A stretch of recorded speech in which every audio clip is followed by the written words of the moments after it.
నా ఛానల్‌ని రెగ్యులర్‌గా ఫాలో అయ్యే వాళ్ళకైతే తెలుసు. నేను ఏది పడితే అది ప్రమోట్ చేయను. ముఖ్యంగా జ్యోతిష్యం, వర్క్ ఫ్రమ్ హోమ్ గురించి ప్రమోట్ చేయమని రోజుకి 10 మందైనా కాంటాక్ట్ అవుతున్నారు. కాకపోతే అవి మీకు మంచిది కాదు కాబట్టి, మీకు నేను చెడు చేయలేను కాబట్టి నేను వాటిని ప్రమోట్ చేయట్లేదు. వాళ్ళకి మొహం మీద చెప్పేస్తున్నాను నేను చెయ్యను అని. ఛానల్‌ని గానీ, ఇన్‌స్టాగ్రామ్ పేజ్‌ని గానీ రెగ్యులర్‌గా ఫాలో అయ్యే వాళ్ళకైతే తెలుసు. నేను మహా అయితే ఒక ఇద్దరు ముగ్గురినైతే రెగ్యులర్‌గా సపోర్ట్ చేస్తూ ఉంటాను. హరిత ఫ్యాషన్ హబ్ హరిత గారిని, అలాగే శ్రీ వారాహి కలెక్షన్స్ జ్యోతి గారిని, అండ్ ఈ మధ్య అయితే శారీ ప్లీటింగ్ చేస్తున్నారు కదా తేజు గారు, వీళ్ళనైతే నేను ఇన్‌స్టాలో స్టోరీలు అయితే యాడ్ చేస్తున్నాను. వాళ్ళకి ఏమైనా యూజ్ ఉంటుందని.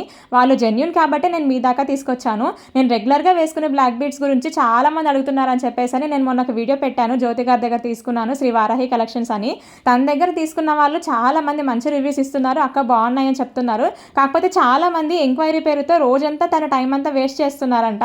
పొద్దున్నుంచి సాయంత్రం వరకు ఇది కావాలి అది కావాలని చెప్పేసని తన టైం అంతా వేస్ట్ చేసేసి ఆర్డర్ చేయకుండా వెళ్ళిపోతున్నారంట. ప్లీజ్ దయచేసి అలా మాత్రం చేయకండి. పాపం తనకి ఇద్దరు చిన్నపిల్లలు, ఇంటిని పిల్లల్ని చూసుకుంటూ తను ఇండిపెండెంట్‌గా ఉండాలని చెప్పేసని హ్యాండ్‌మేడ్ జ్యువెలరీ చేస్తున్నారు.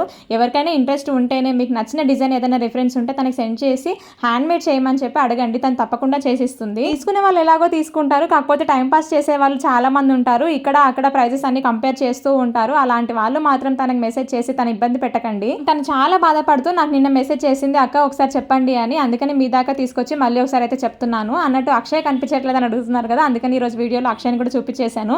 వీడియో నచ్చితే లైక్ చేసి సబ్స్క్రైబ్ చేసుకోకపోతే సబ్స్క్రైబ్ చేసుకోండి అబ్బా.